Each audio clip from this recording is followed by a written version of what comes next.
Hi, everyone. My name is Gunjan Sayal. I am Transformation Executive at Emerald Technology Group, Inc.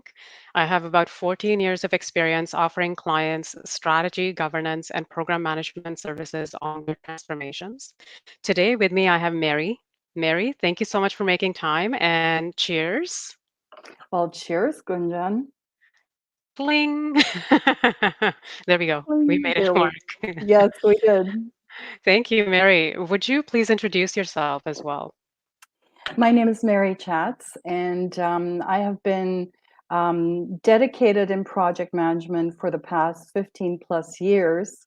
However, my career has been a winding road. I started off in accounting and kind of progressed into a number of fields, including marketing, technology, and of course, project management at the very end. At the very end being now.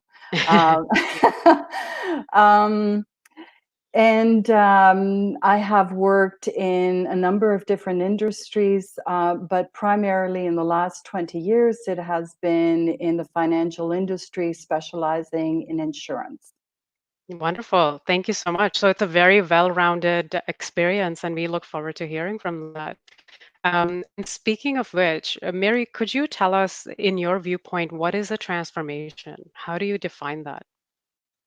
Well, a transformation for me is a part of an organization that wants to remain current. And if you do not transform to adapt to your current environment, Mm-hmm. you're going to have issues in the long run. And Yes.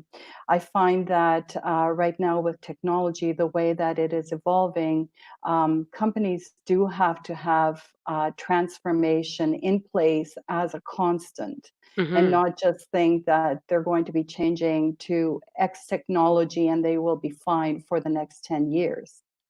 So transformation as a ongoing approach, part of their ongoing operations, as opposed to a project or an initiative that they take on. Exactly. And you and I have both been in this field for a very long time. And by the way, Gunjan, thank you for having me on this. I'm really appreciating having this conversation with you. Oh, same here. So the thing is, with technology, the way that it has been evolving, for a company to think that they're not going to be transforming themselves on an ongoing basis is very short-sighted. Mm-hmm. You do need to take advantage of what technology offers you, and we've had this conversation many a times Yeah. before. So for me, when you start transforming your company, it's not just a one-time thing. It is a Mm-hmm. constant thing that you have to do. That is wonderful. And we were having an offline conversation earlier about, we're living and breathing in an interesting, unprecedented time right now where we're practicing social distancing, at least in Toronto, where we both live. And that's why we're having our coffee remotely. So Exactly. a lot of people are actually working remotely these days and supporting transformations remotely as well. So one of the biggest things that came to my mind earlier in the March when we entered this phase was business continuity plans. And you had mentioned that you have experience developing those and implementing those at companies. So in your mind, going through that journey of, let's say, business continuity plans 10 plus years ago versus where they are, especially with technology and the way the landscape has changed. Um, how do you see that evolving? That's a very good point that you bring up because business continuity plans back in the day when I was starting my career was a totally different thing Yeah. as it is right now. And business continuity, I think if an organization did not take the time to transform itself Hmm. to our current technology, they probably would have a big issue right now in continuing their business in the state that we're in right Right. now, where we are practicing social distancing. Um, back in the day, when we were looking at business continuity, was more within disaster recovery. So you have Right. a physical calamity that happens, Mhm. and there is a big disruption, and you're looking to take that for a short term of time and make sure that the assets that you have in your business, that your processes that you have in your business, Yeah. that you're in that disaster recovery mode. And disaster recovery is part of business continuity, or it's a subset of business Right. continuity. So, um, without rambling on here, um, when I'm looking at the business continuity right now, it is actually being able to constantly perform your tasks, your businesses, your processes, Right. um, regardless of what the situation is. And I think one of the advantages that a lot of business, or I should say, one of the things that businesses have been able to transform successfully to is working from home. I Yes. remember 15 years ago when working from home was something that it was such a very small subset of people used to do, and you would take Right. your laptop home and you would plug in and you would only do a little bit here and there. But now I Yes. think it's the norm. Yeah. And one of the reasons why we are able to still continue doing business remotely is because that work from home has now been extended and it's become the norm. Yes. That is very So, true. yeah. So again, if a business had not transformed itself to be able to do that, then they wouldn't be able to continue their business with their employees being away. And I remember the processes that we had to put in place back Mhm. in the day when people started wanting to work from home. Right. The legal issues that were Right. involved, the security issues, Yes. the data, where the data would Security. reside, the data Yes. security, and all of that other stuff that we had to develop back in the day in order Right. to allow people to do their work from home experience. That is Um, true. and this is what is allowing us to be able to do this working from home now, being able Yeah. to connect around the world and not even think about it. Um, w- What do you couple think of- is the role of the culture that comes into play there? Because when you're developing a business continuity plan, being able to successfully implement it when it comes down to it, when you have to dust it off and say, okay, this is kind of what we're doing now. What type of a role does culture play? Because I know some companies have that face-to-face culture, and even if the business continuity plan accounts for the remote work, most people may or may not be used to it if they haven't been doing it without a disaster being in place.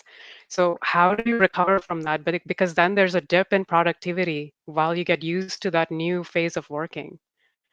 um, you are going to experience that dip in productivity, no doubt about it. I think that is probably a given as far as I'm Yeah. concerned. You're talking to somebody who started their profession, or I started my career when technology was almost non-existent. Oh, wow. So we've come a long way. Yes.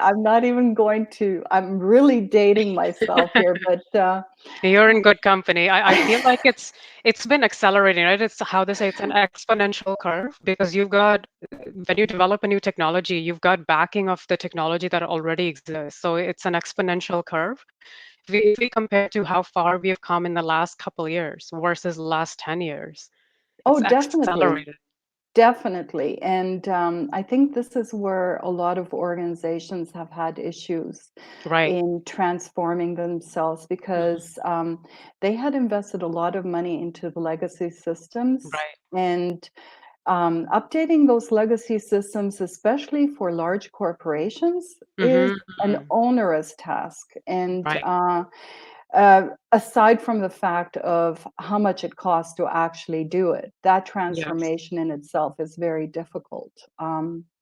And eh, for us right now, I think we are reaping the benefits of companies that have taken the initiative to Yes. transform and be able to do this. Absolutely.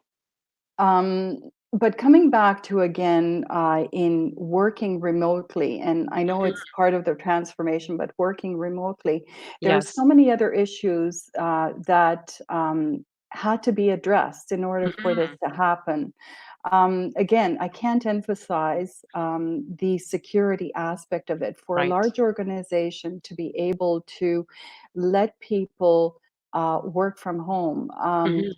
being able to access their records in a Yes. secure environment. That's Right. not a small thing. That is a Right. very big feat. And I have Yes. been involved in that. And to be able to make sure that you do do business in a secure environment.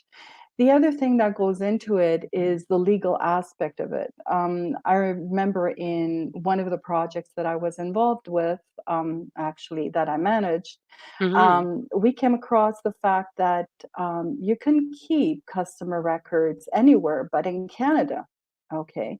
Right. And so, with the technology that we have right now, being a cloud technology and all of that other stuff, how do you ensure that you maintain those records within Canada, Right. within the boundaries of Yep. Canada? So it's And important to have constraints around that and make sure that the technology is set up for that. For example, I know a lot of the cloud providers do have regions, but to your point, you are handing that control over in some ways, even though they're promising you those safeguards now. How that changes in future, you have some questions about how much control is in place from a client point of view there. exactly, Yeah. exactly. And, you know, we live in an environment where people want to have their records secure and they want the confidentiality. That's the other thing. Right.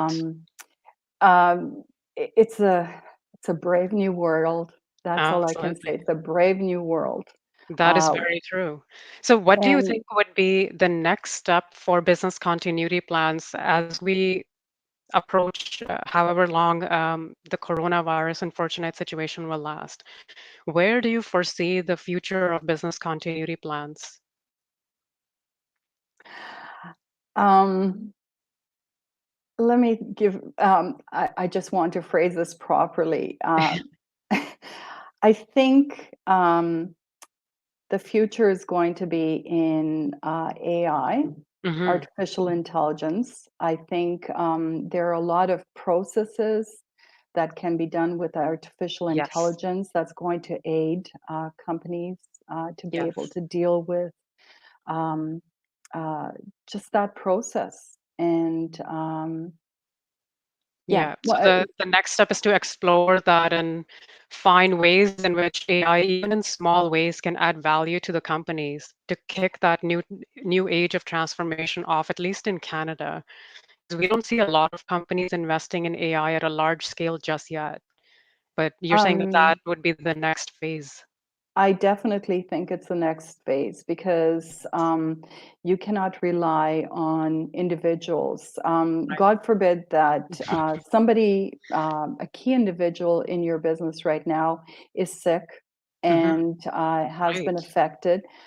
How do you deal with that? What kind of That plans is have been done in order to make sure that you have other resources in place to be able to deal with those situations. And those are absolutely. very real situations that we need to address. Fortunately or unfortunately, AI doesn't have to worry about viruses, or at Yes. least viruses Well, to get sick not with. not Yeah, the not not the those, human. not the human viruses. That's right. Right, right. Completely agree with you. There would be, that's what you mentioned earlier, right? The security and the integrity of the system becomes much more important when you get into those type of solutions for sure.